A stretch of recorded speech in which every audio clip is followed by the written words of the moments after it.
Bismillahirrahmanirrahim. Assalamualaikum warahmatullahi wabarakatuh.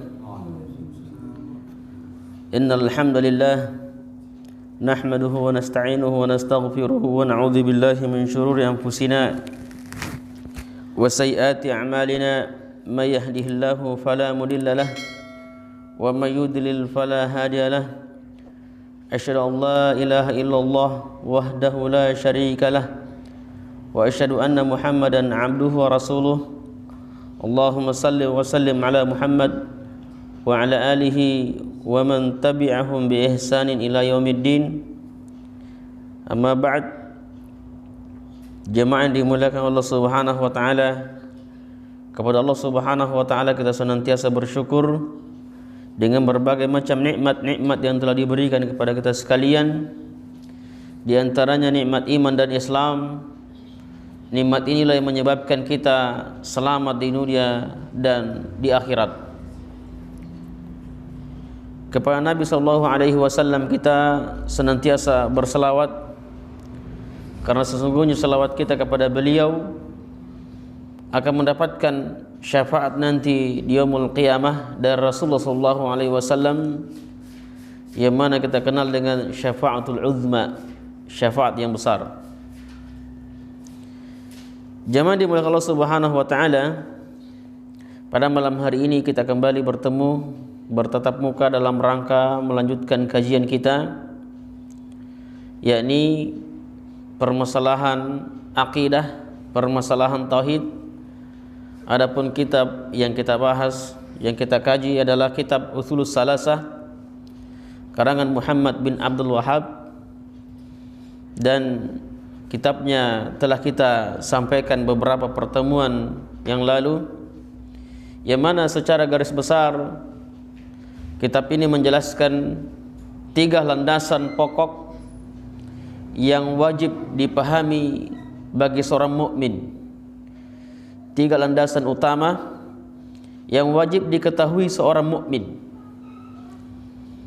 yakni mengenal Allah Subhanahu wa taala, kemudian mengenal Nabi Muhammad SAW, dan mengenal dinil Islam, mengenal agama Islam ini. Kenapa beliau katakan 3 permasalahan ini, 3 perkara ini yang wajib diketahui bagi seorang mukmin? Karena sebenarnya inilah ketiga perkara ini yang menjadi pertanyaan besar di alam barzah, di alam kubur bagi seorang mukmin ketika dimasukkan ke liang lahat, ya, ketika meninggal dunia. Maka pertanyaan yang paling pertama dilemparkan oleh malaikat kepada kita adalah, siapa Tuhanmu, siapa nabimu, dan agama apa agamamu, ya. Dan ini juga disebut dengan fitnah kubur atau ujian yang dialami seorang mukmin ketika dimasukkan di alam kubur. Ini juga menunjukkan bahwasanya ada azab di alam kubur, ada azab, ya, dan siksa di alam kubur bagi seorang yang banyak dosanya, dan sebaliknya orang-orang mukmin akan mendapatkan kenikmatan-kenikmatan di alam kubur. Ya, sebagaimana dijelaskan dalam sebuah hadis bahwasanya seorang ketika meninggal dunia dan orang itu baik-baik, orang itu mukmin, maka kuburannya menjadi taman-taman surga. Ya. Kita telah menjelaskan juga pada pertemuan yang lalu apa itu dengan yang kita maksud dengan ma'rifatullah, mengenal Allah Subhanahu wa taala. Tentu kita telah jelaskan bahwasanya ma'rifatullah adalah mengenal Allah Subhanahu wa taala dalam bentuk tauhid, mengisahkan Allah Subhanahu wa taala. Dan orang-orang yang bisa menjawab pertanyaan malaikat nanti di alam kubur, ketika ditanya siapa nama Tuhanmu, siapa Tuhanmu, orang yang bisa menjawab bahwa Tuhanku adalah Allah adalah mereka yang benar akidahnya, yang benar tauhidnya, karena dia merupakan ilmu. Maka ketika seseorang salah memahami akidah, salah memahami tauhid, maka sebenarnya tidak mampu menjawab pertanyaan malaikat di alam kubur bahwasanya dia, ya, salah memahami dengan Allah Subhanahu wa taala, tentang Allah Subhanahu wa taala. Maka kita telah jelaskan juga pada pertemuan yang lalu dengan 3 macam tauhid, yakni tauhid rububiyah, tauhid uluhiyah, dan tauhid asma wa sifat. Kalau orang benar pemahaman tauhidnya ketiga macam tauhid ini, maka inilah orang yang benar akidahnya. Dialah yang mampu menjawab pertanyaan malaikat di alam kubur. Ya. Kalau di dunia ini kita gampang saja menjawabnya. Ya. Ketika ditanyakan siapa nama Tuhanmu, kita bisa menjawabnya Allah Subhanahu wa taala. Tetapi di alam barzah bukan itulah yang menjawab pertanyaan kita, tetapi yang menjawabnya adalah amal soleh kita. Ya, keimanan kita yang benar, akidah kita yang benar, inilah sebenarnya yang menyelamatkan kita di alam kubur. Yang selanjutnya disebutkan dalam kitab ini, ya, setelah ma'rifatullah, ya, beliau menjelaskan dalam kitabnya wa ma'rifatun nabi, yakni mengenal Nabi sallallahu alaihi wasallam. Apa yang disebut dengan mengenal Nabi sallallahu alaihi wasallam? Ai ma'rifatur Rasulullah sallallahu alaihi wasallam al-ma'rifatul ladzi tastulzamu qabuli ma jaa'a bihi minal huda wa dinil haqq. Yakni mengenal Nabi sallallahu alaihi wasallam, mengenal Rasulullah sallallahu alaihi wasallam, ya, dan menerima apa-apa yang datang dari beliau. Ya. Tidak sekedar mengenal saja siapa itu Nabi Muhammad sallallahu alaihi wasallam, tetapi harus menerima ma jaa'a bihi minal huda. Menerima apa-apa yang datang dari beliau ini, yakni petunjuk yang mana yang dimaksud dengan petunjuk di sini, yakni dinil haq, yakni agama Islam. Ya. Ada orang yang mengenal Nabi sallallahu alaihi wasallam, mengenal saja siapa itu Nabi Muhammad sallallahu alaihi wasallam. Bahkan dia menulis buku misalkan, ya, 100 tokoh berpengaruh di dunia dan dimasukkan di dalamnya Nabi Muhammad sallallahu alaihi wasallam, tetapi penulisnya ini tidak kenal hidayah, tidak mengenal hidayah. Ya, tidak mengenal Islam. Hanya melihat dari sisi-sisi kelebihan Rasulullah yang nampak saja, tapi tidak menerima petunjuk, tidak menerima ajaran yang dibawakan oleh Nabi sallallahu alaihi wasallam. Maka sama saja dia tidak mengenal Nabi sallallahu alaihi wasallam. Belum dianggap sebagai ma'rifatun nabi, ya, karena dia harus syaratnya adalah wa qabulu ma jaa'a bihi minal huda wa dinil haqq. Ya. Agama yang dibawakan Nabi sallallahu alaihi wasallam adalah agama yang benar, yakni agama Islam. Ya. Selanjutnya wa tasdiqu fi ma akhbarah. Ketika seseorang mengaku kenal dengan Nabi, ketika seseorang mengaku cinta dengan Nabi sallallahu alaihi wasallam, harus dibuktikan dalam bentuk tindakan yang nyata, yakni tasdiquhu fi ma akhbara. Membenarkan apa yang datang dari Nabi sallallahu alaihi wasallam. Dia selalu membenarkan. Ya. Maka orang-orang yang membenarkan, orang-orang yang paling pertama membenarkan Nabi sallallahu alaihi wasallam ini ketika datang ajaran kepadanya, ya, adalah beberapa orang sahabat, diantaranya Abu Bakar As-Siddiq. Makanya Abu Bakar As-Siddiq itu dijuluki dengan As-Siddiq, ya, yang membenarkan. Karena dialah sebenarnya yang paling pertama membenarkan ajaran Nabi Muhammad sallallahu alaihi wasallam. Nah, seperti itulah contohnya ketika seorang, ya, menerima kerasulan Nabi Muhammad SAW, harus membenarkan ajarannya, membenarkan apa yang datang dari Rasulullah SAW. Ya, menerima dan membenarkannya. Jadi beliau ini membawa dengan akhlak yang sungguh sangat sempurna. Akhlaknya Rasulullah SAW, ketika ditanyakan Aisyah bagaimana akhlaknya Nabi SAW, maka kata Aisyah, ya, karena khuluqul Al-Quran, ya, adalah akhlaknya Al-Quran. Setiap kehidupannya, seluruh kehidupannya akhlaknya adalah Al-Quran. Karena khuluquhu Al-Quran. Subhanallah. Jadi dari segi sifat-sifat beliau, tindakan beliau, gerak-gerik beliau Rasulullah SAW itu adalah Al-Quran. Ya, tindakannya adalah Al-Quran. Ya. Dan seseorang harus membenarkan ajaran beliau ini ketika mengakui dia sebagai Nabi SAW. Ya. Artinya apa? Dia harus memeluk agama Islam. Jadi ketika ada orang yang tidak memeluk agama Islam lantas membenarkan Nabi Muhammad SAW, itu sama saja belum disebut dengan tasdiq. Ya, sama saja dengan belum dikenal sebagai ma'rifatun Nabi, belum termasuk ma'rifatun Nabi SAW. Ya. Apa-apa yang dikabarkan beliau hendaknya dibenarkan. Ya. Dari ajaran-ajaran kesehariannya, akhlak beliau, bagaimana tata cara ya kesehariannya, cara minum beliau, cara makan beliau, cara berucapnya, cara berkata-katanya, cara bergaulnya. Ya. Ini mencerminkan sebuah akhlak yang mulia. Ya.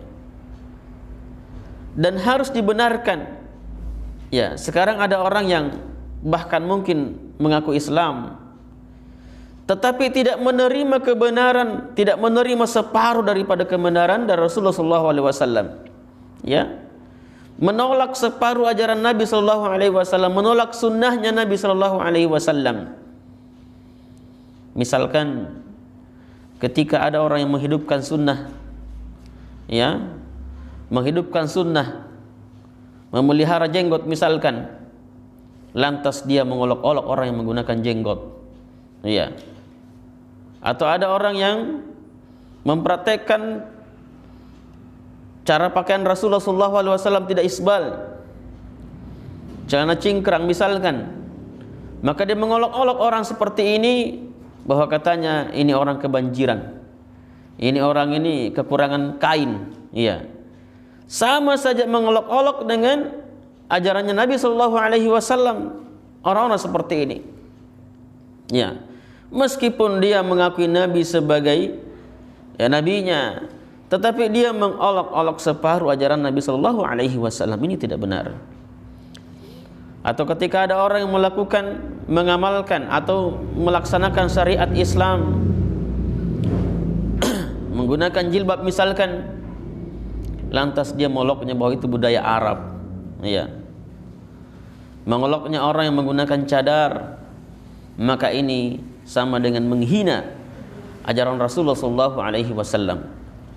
Ya, tidak termasuk dia orang yang disebutkan di sini sebagai ma'rifatun Nabi SAW ketika tidak membenarkan ajaran atau menolak separuh ajaran Nabi SAW.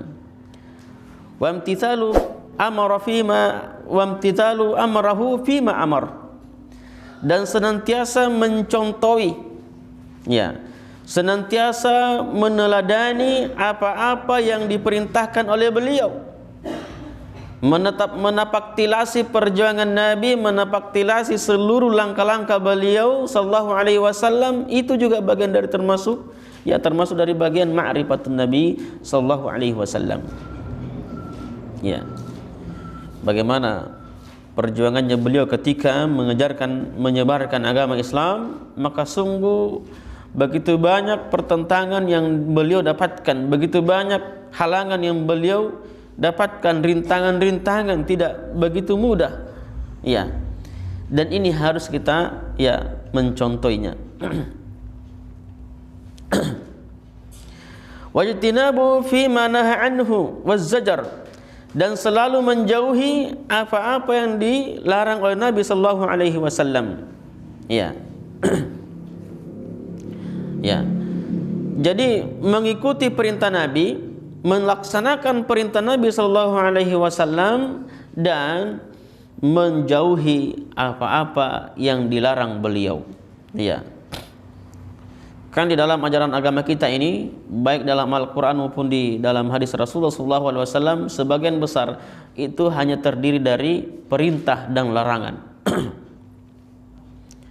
Perintah melaksanakan sholat, larangan berbuat kejahatan.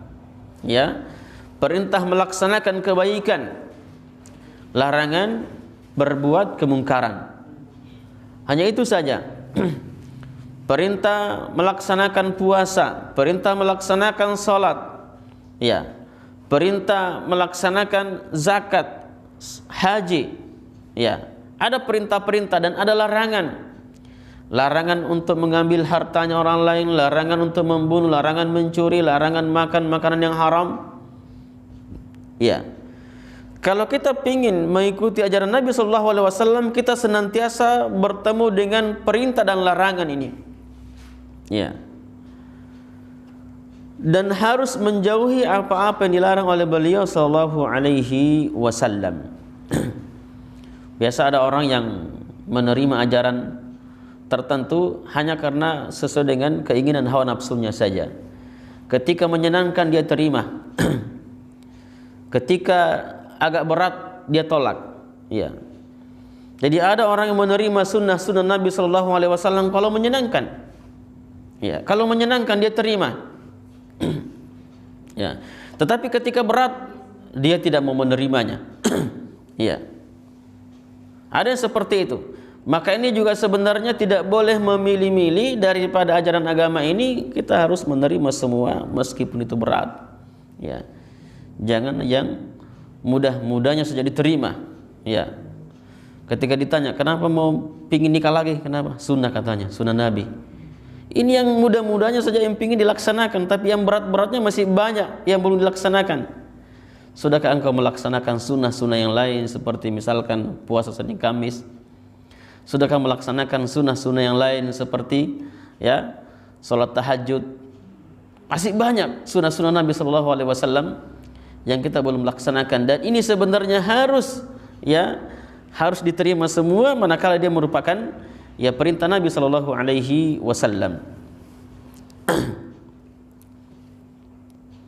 Ya.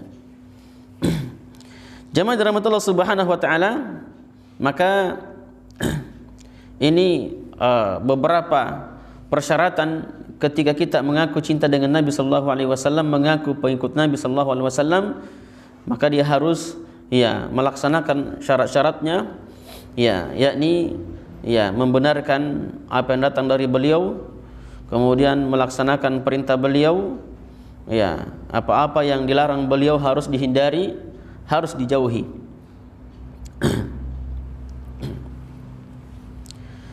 Dan itulah sebagai seorang mukmin konsekuensinya.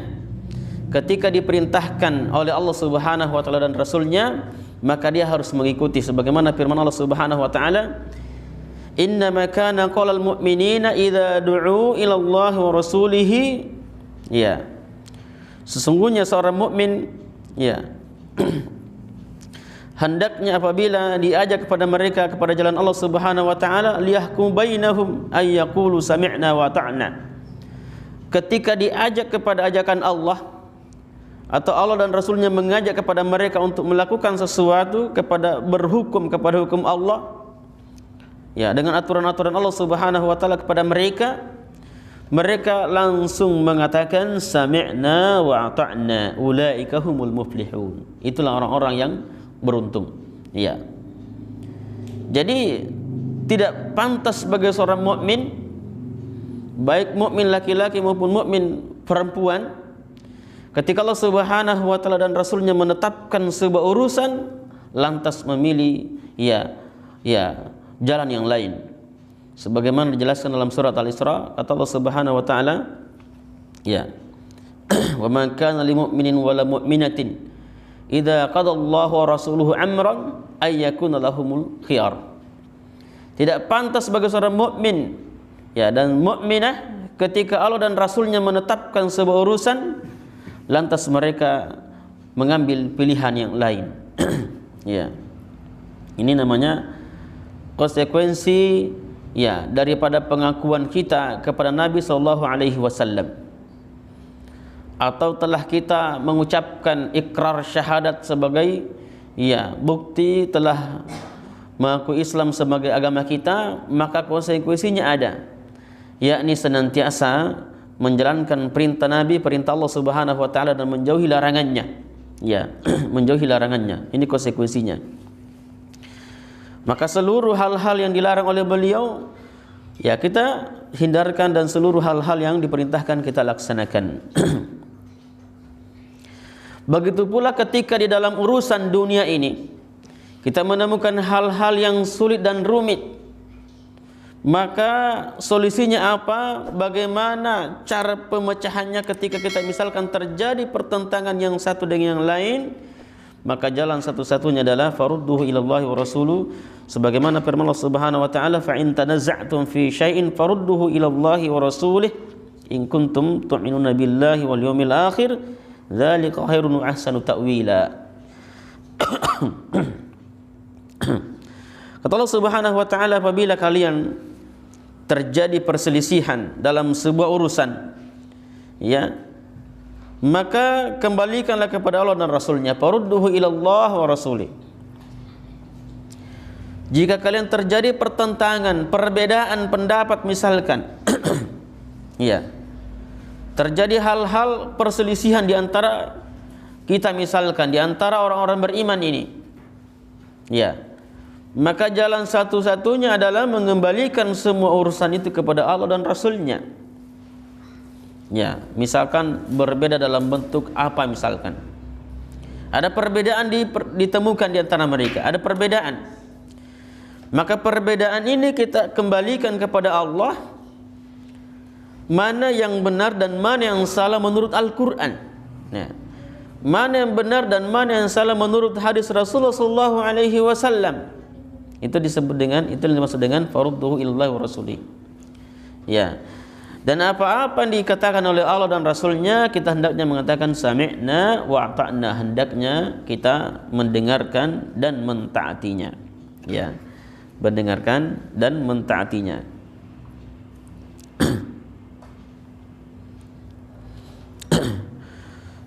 Kata Allah Subhanahu wa taala dalam ayat selanjutnya, dalam ayat yang lain, falyakhzaril ladzina yukhalifuna an amrihi. Ya, hendaknya menjauhi orang-orang yang menyelisihi ya perintah-perintah Allah Subhanahu wa taala. Ya. Ketika ada orang yang menyelisihi ya ajaran-ajaran ini, ajaran agama ini, maka tugas kita tidak boleh lantas mengikutinya, tetapi kita harus menghindarinya, menjauhinya. Ya. Karena kenapa? Ayyusibahum fitnatun aw yusibahum adzab. Karena dikhawatirkan nantinya ketika kita terlarut di dalam itu, kita akan ditimpa musibah ataupun bencana dengan mereka, ya, dengan mereka. Kata Imam Ahmad dalam ayat ini, atadri mal fitnah, apakah engkau mengetahui apa yang dimaksud dengan fitnah? Al fitnah tu asyirku, ya. Fitnah disebut dengan di sini adalah asyirk, ya, mensyirikatkan Allah Subhanahu wa taala. Ya. Jadi sebuah pelanggaran besar dengan syariat ini adalah syirik. Ya. Dan ini yang disebut dengan kezaliman, juga disebut dengan kezaliman yang besar, kezaliman yang nyata ketika orang melakukan kesyirikan. Ya. Jadi orang-orang yang melakukan kesyirikan ini termasuk pelanggaran besar di dalam agama. Ya, termasuk pertentangan dengan ajaran agama ketika orang itu terjatuh pada sebuah kesyirikan, dan ini sebenarnya harus diberikan ilmu kepada orang-orang agar mereka bisa kembali kepada jalan yang benar agar tidak melakukan kesyirikan. Karena ini musuhnya tauhid. Ya, lawannya tauhid. Ketika orang mentauhidkan Allah Subhanahu wa taala, maka dia harus meninggalkan segala hal-hal yang berbau kesyirikan. Ya. Hal-hal yang berbau kesyirikan. Ya. Jamaah dirahmati Allah Subhanahu wa taala, yang selanjutnya ya, dalam kitab ini dijelaskan qauluhu ma'rifatu dinil Islam. Ya, apa yang dimaksud dengan ma'rifatu dinil Islam? Ya. Al-Islamu bimakna al-'am huwa ta'budullahu bima syara'a. Ya.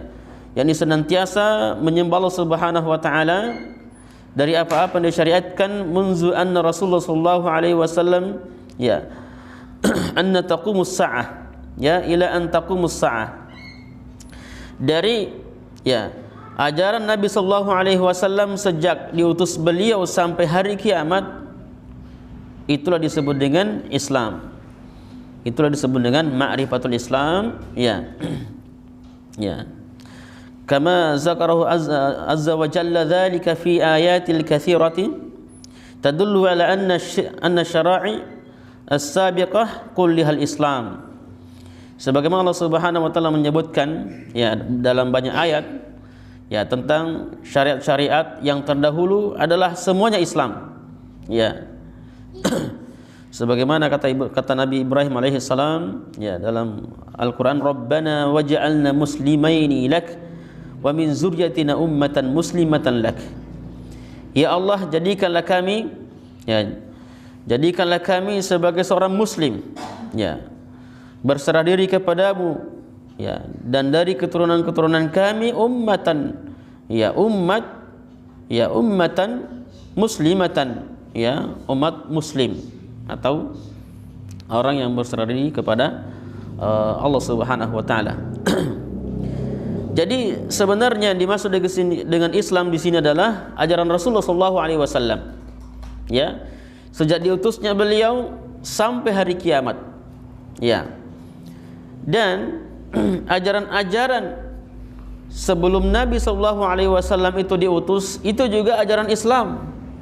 Ya. Nabi Ibrahim alaihi salam datang membawakan juga ajaran Islam, ajaran tauhid. Ya. Allah Subhanahu wa taala menjelaskan, wa laqad ba'atsna fi kulli ummatin rasulan an i'budullaha wajtanibut taghut. Kata Allah Subhanahu wa taala, setiap umat ya, kami utus kepada mereka seorang rasul. Apa tugasnya rasul ini? Adalah hendaknya menyuruh kepada penyembahan kepada Allah Subhanahu wa taala dan menjauhi tagut. Ya, menjauhi tagut. Artinya mengajak kepada manusia agar menyembah Allah Subhanahu wa taala, mengesahkan Allah Subhanahu wa taala.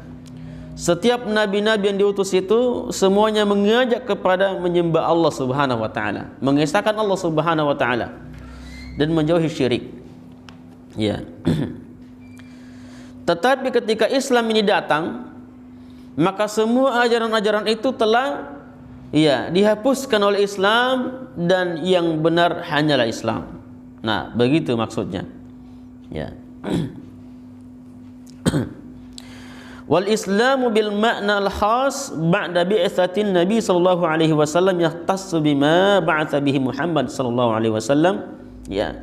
Jadi Islam di sini yang dimaksud adalah ya, maknanya adalah khusus diutusnya Nabi sallallahu alaihi wasallam, meskipun nabi-nabi sebelumnya juga dianggap sebagai Islam.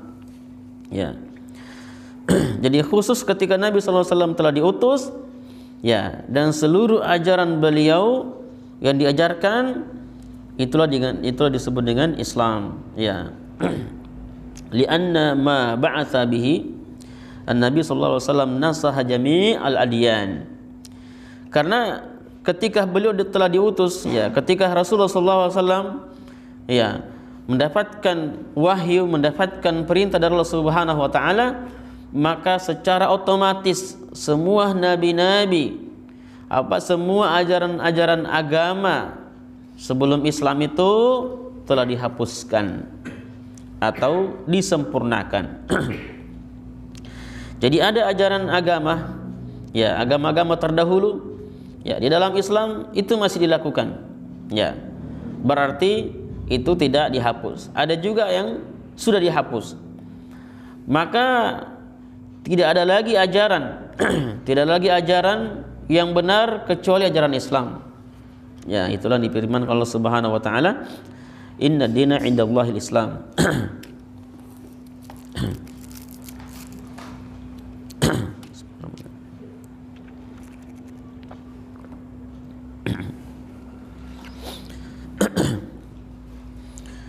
Jadi di sinilah kita tegaskan bahwasanya agama yang paling benar, ya, adalah agama yang dibawakan oleh Nabi sallallahu alaihi wasallam, Nabi Muhammad sallallahu alaihi wasallam, yakni dinul Islam.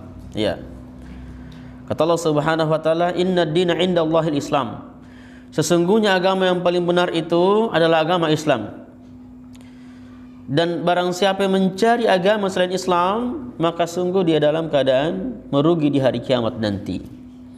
Wa may yabtaghi al-islam dinan fala yuqbalu minhu wa huwa fil akhirati minal khasirin. Orang-orang yang mencari agama selain Islam, maka di hari kiamat nanti termasuk orang-orang yang merugi. Ya, orang-orang yang merugi. Selanjutnya, nasaha jamil aliyan as-sabiqah fasara min man ittaba'ahu musliman wa man khalafahu laysa bimuslim. Dan ketika agama-agama telah dihapuskan ini, yang lainnya, maka tinggallah Islam, dan siapa yang mengikuti ajaran Rasulullah sallallahu alaihi wasallam dianggap sebagai muslim, dan selain itu bukanlah muslim. Nah, ini ada istilah muslim dan non muslim. Ya. Fattaba'a rasuluhu muslimuna fi zamani rasulihim. Ya. Maka adapun orang-orang yang mengikuti nabi-nabi mereka itu, maka itu disebut muslim pada zaman nabi mereka, muslim pada zaman nabi tersebut. Jadi misalkan al-Yahudu, Yahudi, itu muslim sebenarnya di zaman Nabi Musa. Di zaman Nabi Musa alaihi salam, selama dia menjalankan perintah Allah, selama dia menjalankan syariat ajaran yang dibawa oleh Nabi Musa alaihi salam, maka dia termasuk muslim.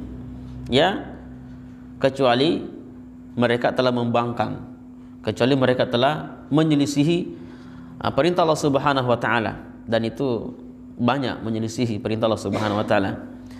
Wan nasara muslimuna fi zaman Isa alaihi salam. Dan agama Nasrani ini juga muslim di zamannya Nabi Isa alaihi salam, tapi ketika berganti nabi, maka mereka semuanya harus wajib wajib mengikuti agama yang baru. Wajib mengikuti agama yang baru.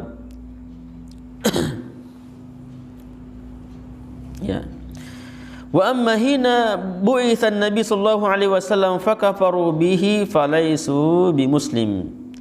Dan ketika telah diutus Nabi sallallahu alaihi wasallam dan mereka masih mengingkari ajaran Nabi sallallahu alaihi wasallam, maka mereka tidak termasuk orang yang muslim. Ketika Nabi Muhammad sallallahu alaihi wasallam telah diutus, lantas mereka tidak mengimaninya, maka mereka tidak termasuk orang muslim. Nah, ini yang dimaksud ini.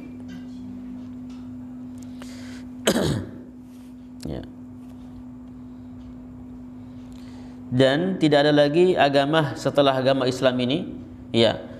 Inilah agama yang paling sempurna. Kata Allah Subhanahu wa taala, "Al-yawma akmaltu lakum dinakum wa atmamtu 'alaikum ni'mati wa raditu lakumul Islam madina." Pada hari ini kata Allah Subhanahu wa taala, aku sempurnakan agamaku. Aku sempurnakan agama kalian.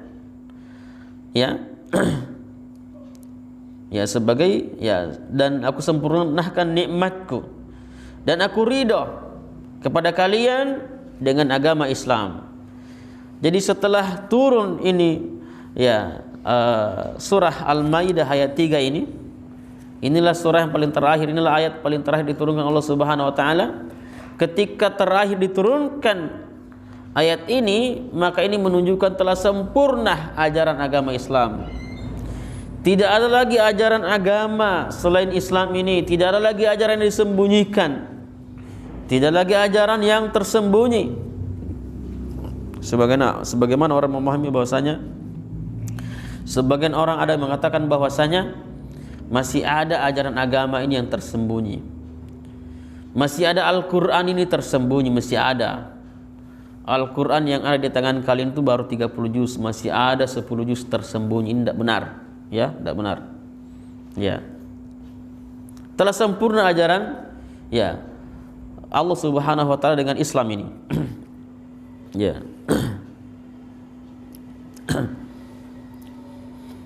Maka inilah yang dimaksud dengan semua ajaran-ajaran atau perintah yang kita ingin lakukan haruslah berdalil wa qaluhu bil adillatil jami'ad dalil wa huwa ma yursyadu ila al matlub.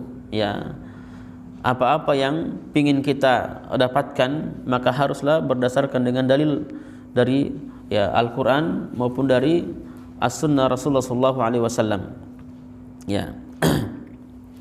Jadi jemaah sekalian berbahagia, maka ya pantaslah ketika kita ini di zaman di akhir zaman ini begitu banyak orang-orang atau yang ingin menghilangkan ajaran agama ini, karena ini sebenarnya agama yang paling benar, dan begitu besar tantangan yang kita hadapi, begitu besar ya ronrongan yang datang silih berganti untuk menghilangkan agama ini. Ya, tapi Allah Subhanahu wa taala senantiasa memelihara agama ini. Ya. Dan melalui ya kita inilah sebenarnya yang bertahan untuk melakukan akidah, mempertahankan akidah dengan benar. Ya. Sebab tantangan akhir zaman seperti ini begitu beratnya. Susahnya orang mempertahankan keimanan. Sampai-sampai Nabi sallallahu alaihi wasallam menjelaskan dalam sebuah hadisnya bahwasanya ada orang yang beriman di pagi hari dan di sore hari dia kufur. Di sore hari dia beriman, di pagi harinya lagi dia kembali murtad. Ya. Ini orang-orang yang mengalami akhir zaman yang begitu besar tantangannya. Ya. Pada hari ini agama kita betul-betul dirongrong dari segala penjuru. Ya. Diintimidasi, diusir, dicaci maki, dibantai dan sebagainya, dan seakan-akan itu ya tidak ada yang membelanya. Orang pada diam semua. Maka ini sebenarnya harus disadari bahwasanya inilah tantangan yang Allah perhadapkan kepada kita. Inilah ujian keimanan sebenarnya. Siapa yang bertahan dengan keimanan ini, maka dialah sebenarnya yang punya akidah yang kuat. Ya, yang punya akidah yang kuat. Betul-betul orang yang ingin mempertahankan agama dengan benar disebut sebagai orang yang gharib, ya, orang yang asing, ya. Orang yang melakukan agama dengan benar, melakukan ajaran agama dengan benar dianggap sebagai orang yang asing. Maka itulah Nabi sallallahu alaihi wasallam mengatakan bahwasanya sesungguhnya Islam ini diawali dengan hal-hal yang asing dan kembali menjadi asing. Ya, badal Islam gharibun. Ya,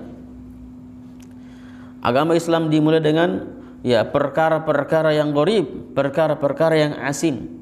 Ya, fasayudu lil ghurab. Ya, fasayudu lil ghuraba. Maka dan kembali kepada ajaran yang asing lagi. Pada akhir zaman agama kita dianggap sebagai agama yang aneh. Ya. Fatuba lil ghuraba, kata Nabi sallallahu alaihi wasallam, beruntunglah orang-orang yang ghuraba itu. Kata Nabi, siapa mereka wahai Rasulullah? Kata Rasulullah sallallahu alaihi wasallam, alladzina yuslihuna idza fasadan nas. Ya, mereka adalah orang-orang senantiasa baik, senantiasa benar ketika manusia pada rusak. Ya, manusia pada rusak. Ya. Maka ya bagaimana kondisi kaum muslimin yang terjadi di Cina sana, di Uighur? Ya, mereka dibantai, mereka diusir ya dari negeri mereka, dan akhir-akhir ini yang paling menyedihkan di India, saudara-saudara kita dirusak tempat ibadahnya, dirusak masjid-masjid kita, ya. Dan ini fenomena yang terjadi di akhir zaman ini, ya, ketika orang-orang ya melakukan agama dengan benar, orang-orang berpegang teguh kepada akidah dengan benar, maka itulah tantangannya. Maka jemaah sekalian berbahagia, ini sebenarnya ya sebuah kabar gembira dari Nabi sallallahu alaihi wasallam bahwasanya beruntunglah orang-orang seperti ini. Ya, ketika banyak manusia rusak, banyak manusia murtad, banyak manusia menyimpang, maka ada beberapa orang yang lurus pemahamannya, lurus akidahnya, lurus agamanya. Inilah orang-orang yang beruntung. Meskipun orang lain mencaci maki, meskipun orang lain membenci, orang-orang ini rela mempertahankan akidahnya, rela mempertahankan agamanya meskipun jiwa taruhannya. Itulah yang terjadi. Ada orang yang sampai meninggal disiksa karena mempertahankan akidahnya, mempertahankan keimanannya. Dia tidak berubah. Dan itu juga yang terjadi di awal-awal Islam ini, ya, terjadi pada para sahabat radhiyallahu anhum majma'in. Mereka rela, ya, berpisah jiwanya dengan jasadnya. Mereka rela mati demi mempertahankan akidahnya. Mereka rela merasakan siksaan demi akidah yang mereka bawa. Bagaimana Rasulullah SAW ketika diboikot, ya, di Mekah saat itu, karena semakin hari semakin banyak pengikutnya. Rasul dan para sahabatnya diboikot. Bagaimana beratnya pemboikotan itu? Tidak boleh orang menjual makanan kepada kaum muslimin, dan orang-orang muslim tidak boleh keluar dari tempat itu. Ya, persis yang terjadi hari ini di jalur Gaza, di Gaza. Tidak boleh orang masuk membawa makanan, dan tidak boleh orang keluar dari tempat itu. Ya. Sampai-sampai Rasulullah SAW dan para sahabatnya mereka mengalami kelaparan. Ya, karena tidak ada bisa dimakan, mereka mengalami kelaparan. Dan hampir-hampir saja di antara mereka itu berputus asa, sehingga dia mengatakan, "Mata nasrullah?" Wahai Rasulullah, kapan pertolongan Allah ini? Ya, begitu beratnya penderitaan mereka hadapi, sampai mereka ada yang kelaparan, ada yang sakit, bahkan ada yang berpisah jiwa mereka, ada yang sampai diwafatkan oleh Allah Subhanahu wa taala, tetapi senantiasa dalam akidah yang benar. Inilah sebenarnya orang-orang yang selamat. Fatuba lil ghuraba. Selamatlah orang-orang seperti ini meskipun dianggap asing. Dan sejarah terdahulu sebelum Islam ini, orang-orang yang mempertahankan akidahnya, mempertahankan keimanannya, itu terjadi pada mereka. Ya. Kalau sudah keimanan masuk dalam jiwa mereka, tidak peduli siksaan apapun yang melanda fisik mereka. Ketika keimanan sudah ada dalam jiwa mereka, maka siksaan apapun mereka hadapin. Ya. Mereka rela menjauh dari keramaian demi menyelamatkan keimanannya. Kita kenal dengan Ashabul Kahfi, 7 orang yang lurus imannya, lurus akidahnya, menjauhi pemerintahan yang zalim. Ya, mendatangi sebuah tempat terpencil namanya gua, dan Allah tidurkan di situ selama 300 tahun. Subhanallah. Ya, inilah orang-orang yang benar imannya. Tidak menjual keimanannya demi dunia, tidak menjual keimanannya demi kenikmatan sementara, tetapi rela, ya, mengasingkan diri mereka demi mempertahankan keimanan yang mereka miliki. Itulah sebenarnya orang yang beruntung. Ya, orang-orang yang senantiasa menguatkan akidah. Maka kita harus seperti itu. Ya, kita tidak boleh tergoda dengan godaan-godaan yang kelihatannya bisa membahayakan akidah kita, bisa membahayakan keimanan kita. Tidak boleh kita tergoda dengan itu semua. Karena kenapa? Semakin besar godaan, semakin besar pahalanya. Iya, mudah-mudahan apa yang kita sampaikan ini bisa memberikan keimanan yang kuat, sehingga kita termasuk orang-orang yang teguh di dalam mempertahankan akidah di akhir zaman seperti ini, dan Allah Subhanahu wa taala mudahkan dengan itu semua. Amin ya rabbal alamin. Hadanallahu wa iyyakum ajma'in. Wassalamualaikum warahmatullahi wabarakatuh.